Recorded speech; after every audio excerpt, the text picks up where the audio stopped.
రోజు విచారణలో భాగంగా పెద్దలు ధనంజయ రెడ్డి గారిని వైఎస్ కృష్ణమోహన్ రెడ్డి గారిని అరెస్ట్ చేస్తున్నట్టు రిపోర్ట్ ఇవ్వడం జరిగింది.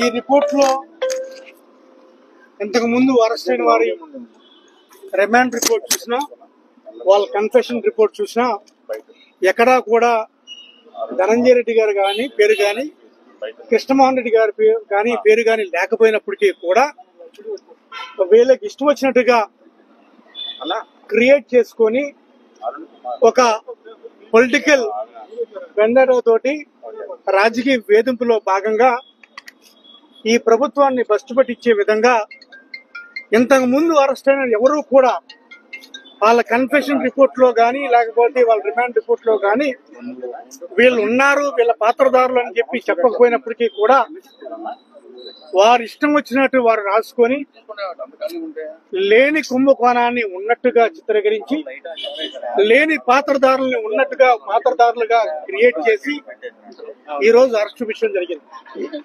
ఈ రోజు క్లియర్ గా సుప్రీంకోర్టు ఏదైతే ఈ ఇద్దరు కూడా బెయిల్ కోసం వెళ్లారో బెయిల్ రిజెక్షన్ లో భాగంగా మీరందరూ కూడా గమనించింది సుప్రీంకోర్టు కామెంట్స్ ఏ విధంగా రాజకీయ దురుద్దేశంతో రాజకీయ కక్షతో అరెస్టులు చేపడుతున్నారు అనేది సుప్రీంకోర్టు వ్యాఖ్యానించింది.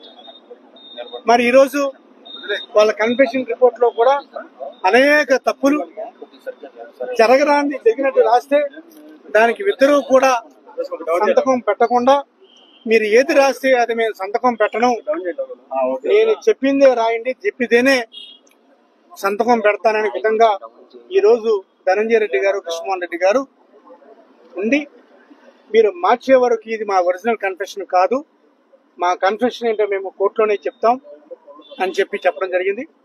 తప్పకుండా మీ అందరికీ తెలుసు ఏ విధంగా లిక్కర్ విషయంలో లిక్కర్ పాలసీలో పోయిన government YSR Congress party government ఏ విధంగా పారదర్శకంగా ఉంది, ఏ విధంగా లిక్కర్ షాపుల్ని తగ్గించింది, ఏ విధంగా కన్జంప్షన్ తగ్గించింది, ఏ విధంగా అత్యధిక రెవెన్యూ గవర్నమెంట్కి ఇచ్చింది అనేది మీ అందరికీ తెలిసిన విషయం. గతంలో లిక్కర్ పాలసీలు అంటే ఏ విధంగా అవినీతి కూరుకుపోయిందో తెలుగుదేశం ప్రభుత్వంలో చూసాం. మేము అలా చేయకుండా, మా ప్రభుత్వం అలా చేయకుండా చాలా పారదర్శకంగా చేసింది. తప్పకుండా కోర్టులో న్యాయం జరుగుతుంది. మీరు ఎంత రాజకీయ వేధింపుల్ని గురి చేసినా సరే వైఎస్ఆర్ కాంగ్రెస్ పార్టీ భయపడదు. తప్పకుండా కోర్టును ఆశ్రయించాం, కోర్టు న్యాయం చేస్తుంది. ఏ తప్పు చేయలేదు, తప్పు చేశామని చెప్పి మీరే పదే పదే మీరు మా మీద బురద వేస్తున్నారు. ఆ బురదని మేము కడుక్కుంటాం. తప్పకుండా కోర్టులో ఆశ్రయిస్తున్నాం. కోర్టు ద్వారా మేము నిర్దోషులుగా తేల్తామని చెప్పి మీ ద్వారా తెలియజేస్తున్నాం.